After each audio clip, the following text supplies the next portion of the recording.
Hi everyone, welcome back to another video from Crypto Basics. In today's episode, I will be guiding you through how to change your name on Coinomi. So without wasting much of our time, let's dive into the video.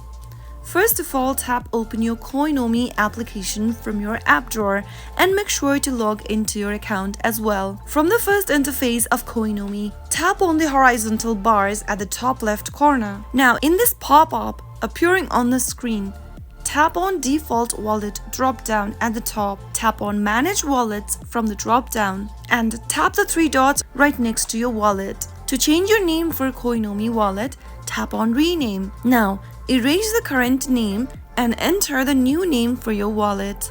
After you are done, tap on OK and you have now successfully changed your wallet's name.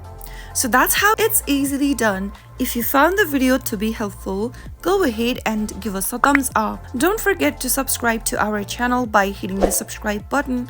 Also press on the bell icon so that you'll never miss another upcoming upload from us. I will be back again in the next video. Thank you for watching.